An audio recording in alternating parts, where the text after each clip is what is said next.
Hello student, welcome to college study Delhi University. So आज इस video में हम करने वाले हैं आपकी यूनिट 4 ऑफ बिजनेस मैथमेटिक्स का पार्ट सेकंड।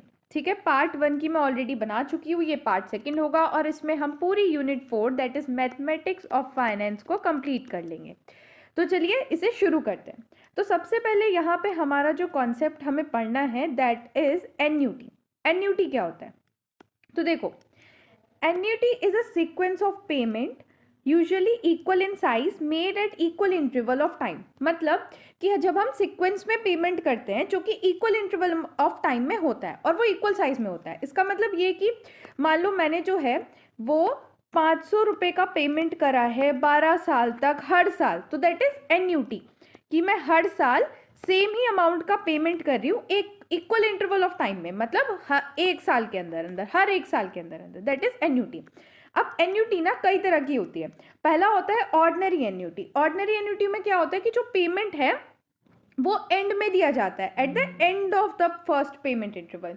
एन्यूटी ड्यू में क्या होता है कि हम जो पेमेंट है वो पहले करते हैं इंटरवल के एंड में। मतलब मान लो मैं ईयर वाइजली दे रही हूँ, तो ईयर के ऑर्डिनरी एन्यूटी में मैं क्या करूंगी, ईयर के एंड में पेमेंट करूंगी। ठीक है, और एन्यूटी ड्यू में मैं क्या करूंगी, ईयर के स्टार्टिंग में पेमेंट करूंगी, at the starting of the year. ठीक है, देन आता है हमारा डेफर्ड एन्यूटी। डेफर्ड एन्यूटी में क्या होता है कि हम किसी एक पेमेंट को थोड़ा डिले कर देते हैं और उसके बाद कुछ इंटरवल ऑफ टाइम के बाद हम उस पेमेंट को पे करते हैं। देखो, ऑर्डिनरी एन्यूटी और डेफर्ड ये सब हम पढ़ने वाले हैं। इसके अलावा हम परपेचुइटी पढ़ेंगे। परपेचुइटी में क्या होता है कि जब हम कॉन्टिन्यूसली पेमेंट करते रहते हैं फॉर एवर, मतलब हमें टाइम पीरियड अननोन होता है। ठीक है, तब हम जब अमाउंट लगाते हैं दैट इज परपेचुइटी। हम इसे डिटेल में पढ़ेंगे अभी एक एक करके। तो चलो अभी इन्हीं सारी चीज़ों को डिटेल में पढ़ते हैं। सबसे पहला हमारा टॉपिक है ऑर्डिनरी एन्यूटी। ऑर्डिनरी एन्यूटी मैं ऑलरेडी समझा चुकी हूँ कि जब हम इक्वल पेमेंट करते हैं after an equal period of time, लेकिन at the end of the period. ठीक है, मतलब अगर एनुअली कर रहे हैं तो साल के एंड में। इसका फॉर्मूला क्या होता है कि जब हम ऑर्डिनरी एन्यूटी का अमाउंट कैलकुलेट कर रहे होते हैं that is periodic payment R into 1 plus I to the power N. N क्या होता है हमारा, एन हमारा होता है टाइम पीरियड, -1 अपॉन आई, और आई क्या होता है इंटरेस्ट रेट। देखो, ये सारे फॉर्मूले ना तुम्हें एक जगह लिख लेने हैं और इन्हें अच्छे से याद करने हैं, रिवाइज करने हैं, क्योंकि इस चैप्टर में फॉर्मूले बहुत ज़्यादा है और फॉर्मूले इंपॉर्टेंट भी बहुत हैं। तो अब फॉर्मूला तो तुम्हें समझ आ गया, अब एक क्वेश्चन कर लेते हैं ताकि और अच्छे से तुम्हें चीज़ें समझ आ जाए।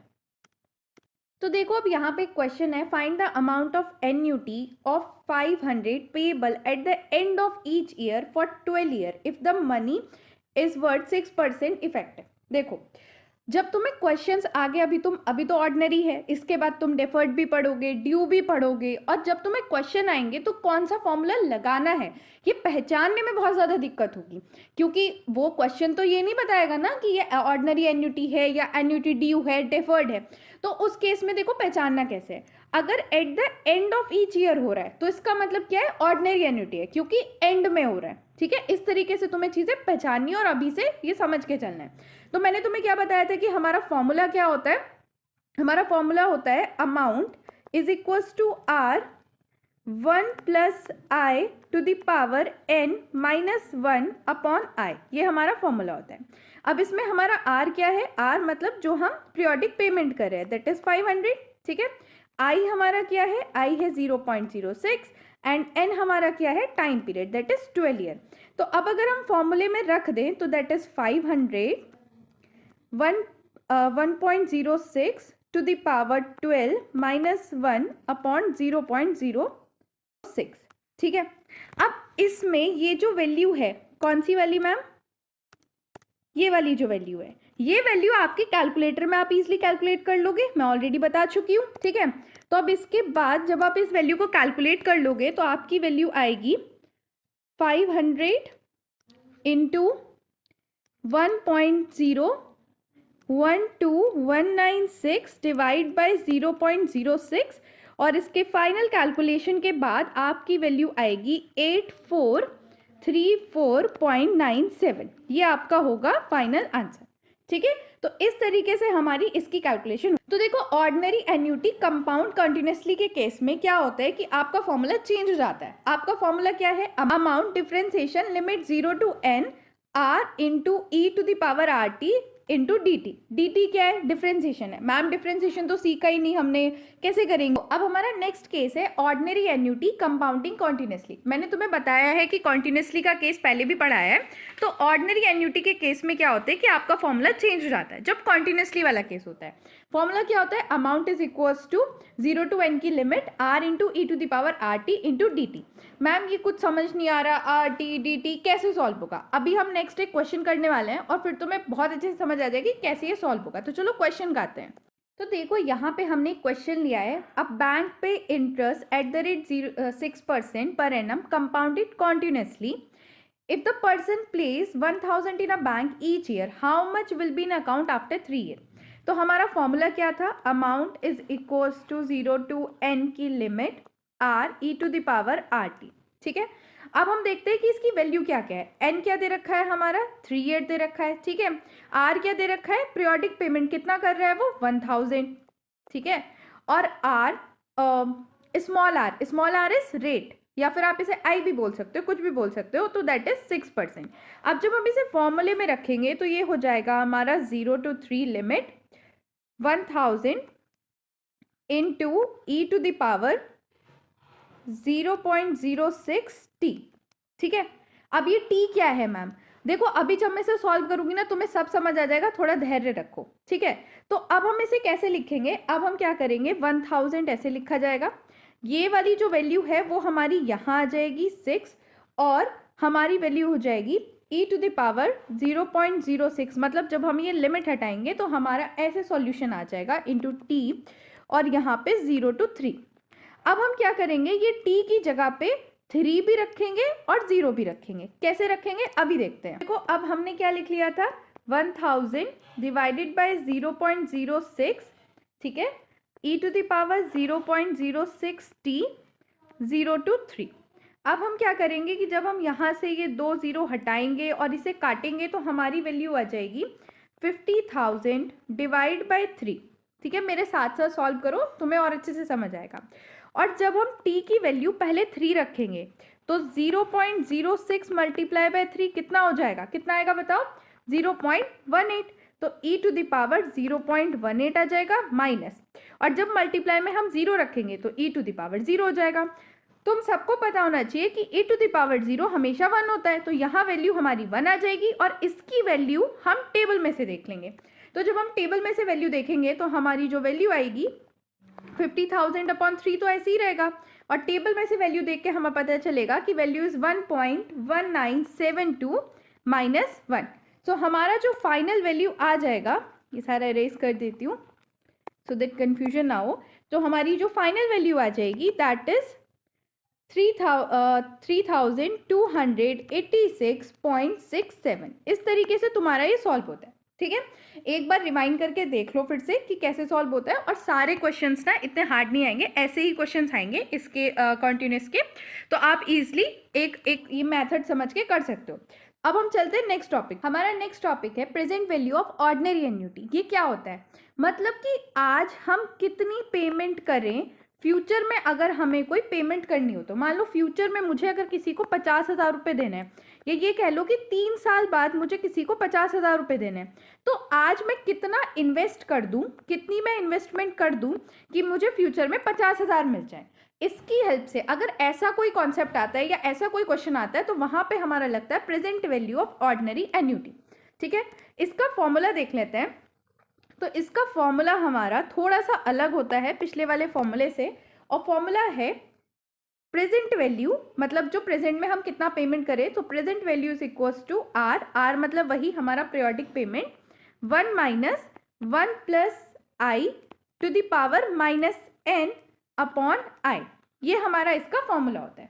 ठीक है, अब इसमें एन हमारा क्या हो गया? टाइम पीरियड हो गया। आई क्या हो गया? आई हमारा इंटरेस्ट रेट हो गया। अब मैम ये आपने माइनस एन क्यों लिखा है? माइनस एन समझ नहीं आ रहा। तो देखो माइनस एन क्या होता है? माइनस एन का मतलब है कि ये जो आपकी 1 प्लस आई वाली जो वैल्यू है ना, ये अपॉन में है, लेकिन फॉर्मूला ईजिली लिखा जाए इसलिए हमने क्या किया, 1 प्लस आई को ऐसे करके लिख दिया, 1 प्लस आई एन, और ये वाली चीज़, ये दोनों चीज़ सेम है। ठीक है, तो हमने इसे ऐसे करके लिख दिया है इंस्टेड ऑफ दिस। ओके, तो अब इसके हम कुछ क्वेश्चन देख लेते हैं ताकि तुम्हें बेटर तरीके से समझ आ जाए। तो देखो यहाँ पे मैंने क्वेश्चन लिया है, equipment is purchase on a instalment basis such as 5,000 to be paid on a signing of contract and 4-year installment 3,000 each payable at the end of first, second, third year and fourth year. If the interest is charged 5%, what would be the cash down price? Cash down price मतलब अगर आज ही हम पूरी payment कर दें, अगर ये वाली और ये जो 3,000 रुपये हम first, second, third, fourth year में देने वाले हैं, अगर इसकी आज ही हम पेमेंट कर दें तो हमें कितने पैसे देने होंगे, ये हमसे पूछा है। तो ये वाली वैल्यू तो हमारे पास डायरेक्ट है क्योंकि ये तो हमने डायरेक्टली दी है 5,000 आज ही, ठीक है। लेकिन ये जो 3,000 है ये हम first, second, third and fourth year पे देने वाले हैं, तो मतलब ये फ्यूचर में होने वाली है। बट इसकी आज की वैल्यू क्या है, प्रेजेंट वैल्यू क्या है, वो हमें कैलकुलेट करनी है। अब समझ आया कॉन्सेप्ट कैसे आएंगे, क्वेश्चन कैसे आएंगे, कैसे लगाना है कॉन्सेप्ट। तो चलो अब इस क्वेश्चन को सॉल्व करते हैं। तो देखो हमारा जो फॉर्मूला है जो अब तक हमने सीखा है that is R1 minus 1 plus I to the power minus n upon आई, ये हमारा फॉर्मूला है। अब अगर हम इसमें से टर्म उठाएं तो R हमारा क्या हो गया, दैट इज 3,000 1 माइनस 1 प्लस हमारा इंटरेस्ट कितना हो गया, that is 0.05 upon 0.05 to the power minus n, और n कितना है, ये हमारा जो 4 ईयर इंस्टॉलमेंट दे रखा है यही हमारा n है, तो ये हमारा 4 ईयर इंस्टॉलमेंट हो गया। अब अगर हम इसकी वैल्यू कैलकुलेट करेंगे तो हमारे पास डायरेक्टली जो वैल्यू आ जाएगी that will B 1 minus 0.822702 upon 0.05, ठीक है। और हमारा मल्टीप्लाई में जो हमारी एनुअल पेमेंट है वो तो चल ही रही है, दैट इज 3,000। ओके, तो जब हम इसे कैलकुलेट करेंगे 3,000 0.177298 अपॉन 0.05 ये हमारा आएगा। और इसके बाद हमारा नेक्स्ट स्टेप में आ जाएगा 15,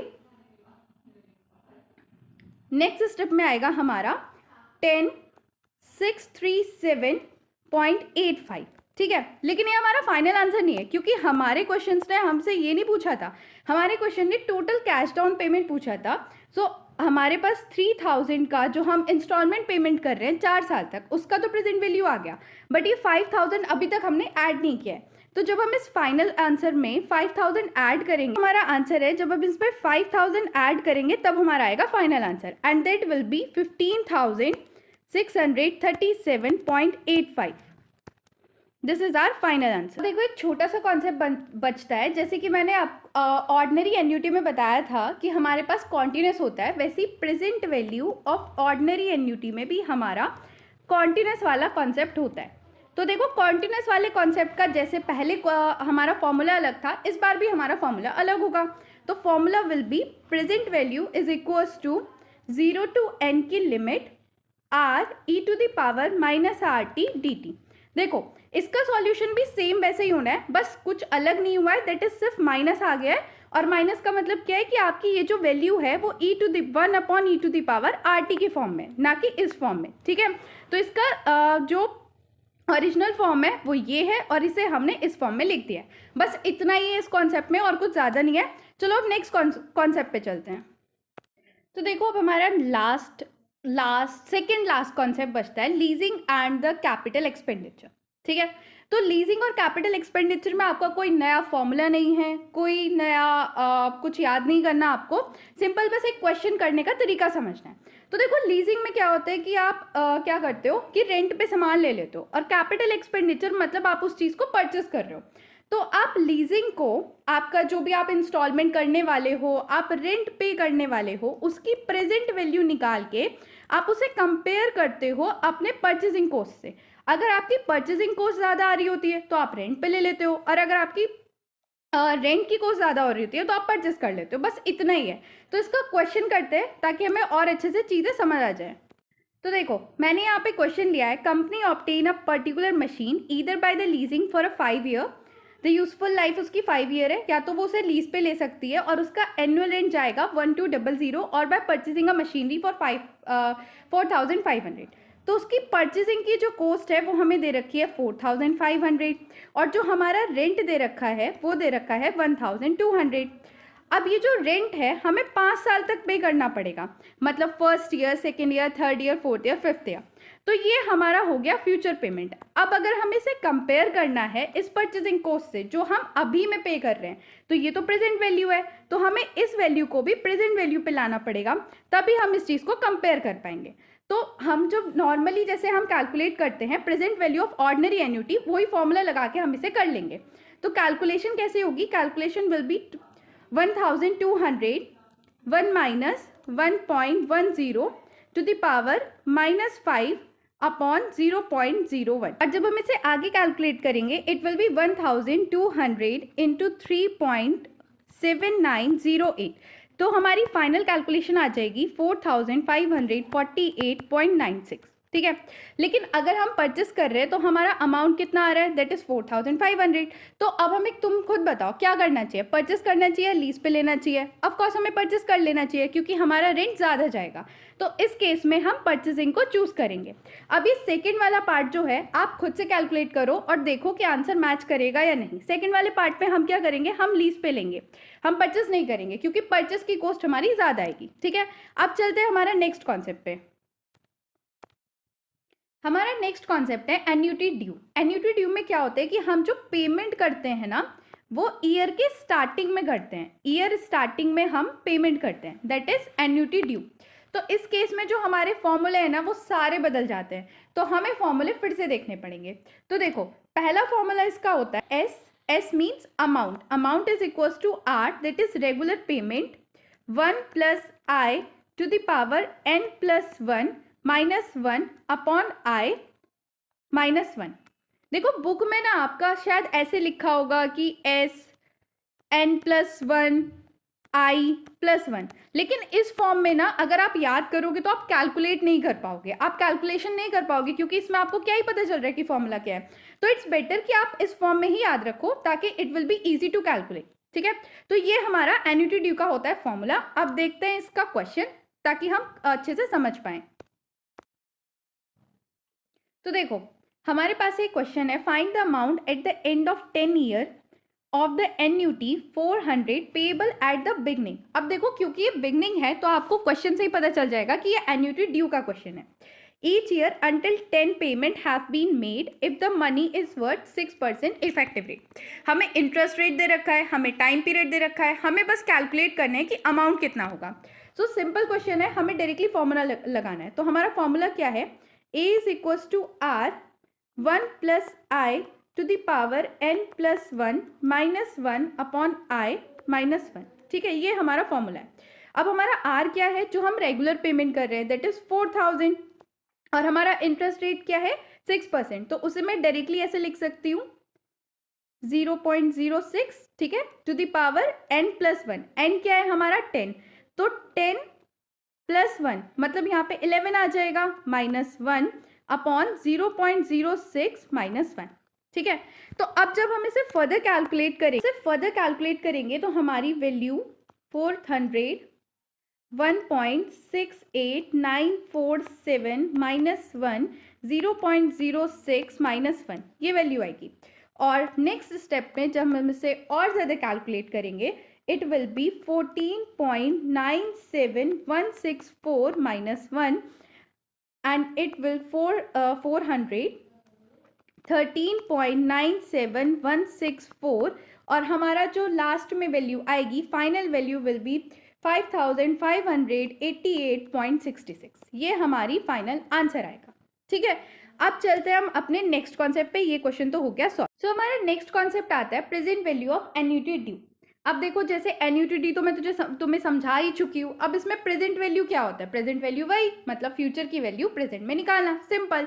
लेकिन इसका फॉर्मूला चेंज हो गया है तो एक बार फॉर्मूला देख लेते हैं। Formula will be amount is equals to R, R means हमारा regular payment 1 minus 1 plus I to the power -n-1 upon I plus 1। ये हमारा हो गया फॉर्मूला। मैम फॉर्मूला बहुत बड़े हो रहे हैं, भाई होंगे, फॉर्मूले बड़े हैं, इसीलिए फॉर्मूले को अपने लिख के दीवार पे लगा लो, जैसे याद कर सकते हो कर लो, बट फॉर्मूले तो याद करने पड़ेंगे। अब इसका एक क्वेश्चन कर लेते हैं। देखो फॉर्मूला अगर तुम्हें आता है ना तो question is very simple, directly तुम लगा के कर सकते हो। देखो यहाँ पे हमने क्वेश्चन लिया है, what is the present value at 6% compound semi annually of the annuity due 400 payable semi annually for the 12 years. ठीक है, अब यहाँ पे हमें प्रेजेंट वैल्यू डायरेक्टली पूछ ली है, हमें रेट दे दिया है 6% का, और हमें जो अमाउंट आर छोटा, ठीक है, और हमें जो रेगुलर पेमेंट है वो हमें 400 दे दिया है। टाइम पीरियड हमें दे दिया है 12, और क्योंकि ये सेमी एनुअली है सो टाइम पीरियड हमारा हो जाएगा 24, और जो रेट है वो डिवाइड बाय 2 करके 0.03 हो जाएगा।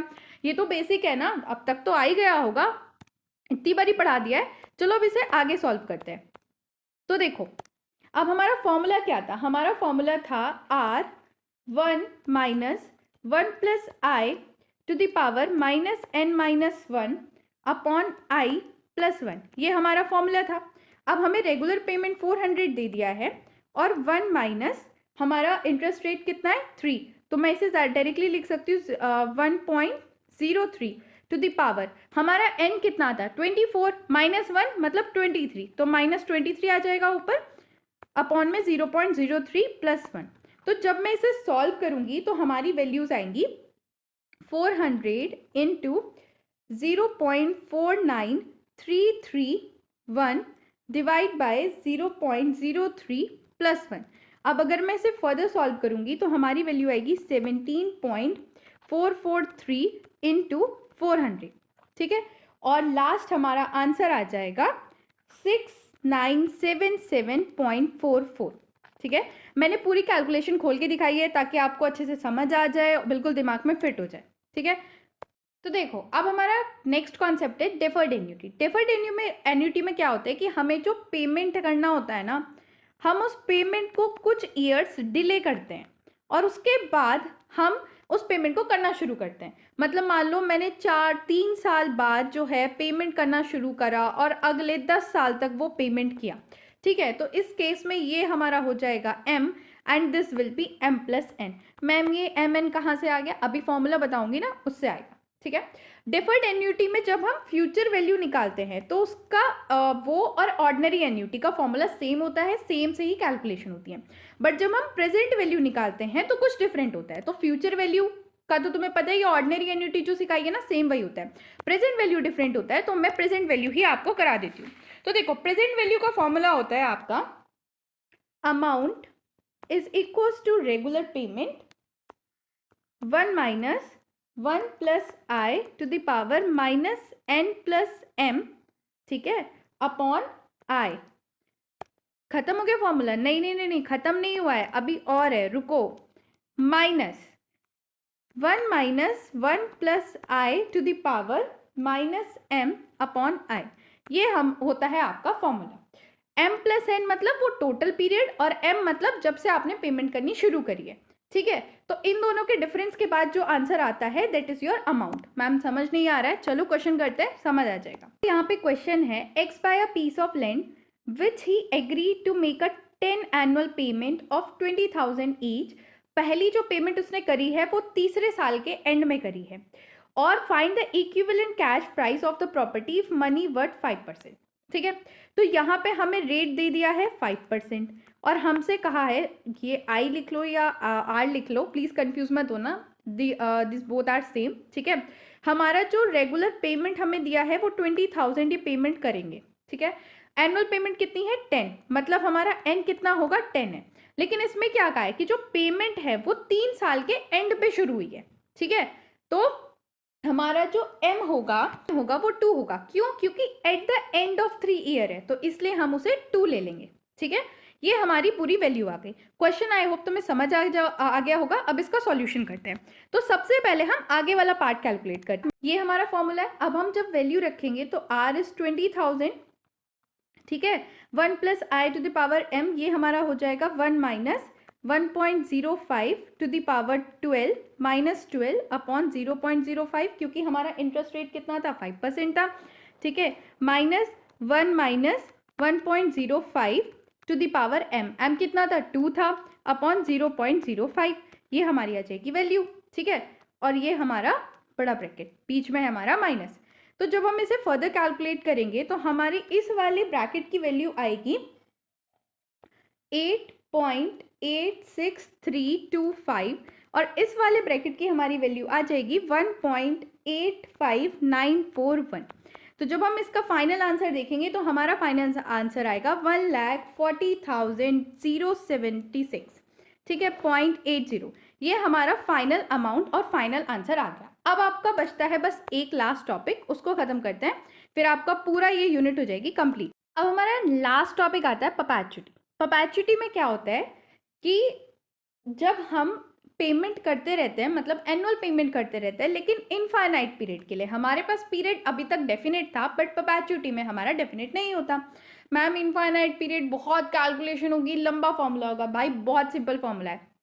देखो, अगर हम जो पेमेंट कर रहे हैं या जो हम इन्वेस्टमेंट कर रहे हैं वो eight the end of the period कर रहे हैं, तो हमारा फॉर्मूला होता है R अपॉन आई। आई मतलब हमारा इंटरेस्ट रेट और R मतलब हमारा जो रेगुलर पेमेंट है, ठीक है। लेकिन अगर हम कर रहे हैं at the beginning of the period अगर हम कर रहे हैं तो R plus R upon I हमारा हो जाता है फॉर्मूला। अब देख लेते हैं एक एक क्वेश्चन इससे और फिर हमारा हो जाएगा टॉप पूरा यूनिट कंप्लीट। तो देखो हमारा क्वेश्चन है, find the present value of sequence of payment of 80 made at the end of each 6 month and continuing for ever. तो अब कंटिन्यूइंग फॉर एवर आ गया तो समझ जाना कि परपेचुइटी का क्वेश्चन है। हमारा इंटरेस्ट रेट दे रखा है 4, कंपाउंडिंग सेमी एनुअली। अब हमें सेमी एनुअली ही निकालना है और हमारा इंटरेस्ट रेट दे रखा है 4%। तो 4% इंटरेस्ट रेट दे रखा है, मतलब ये होगा हमारा एनुअली का, ठीक है। तो अब जब हमें सेमी एनुअली निकालना है तो हमें इसे डिवाइड करना होगा 2 से, ठीक है।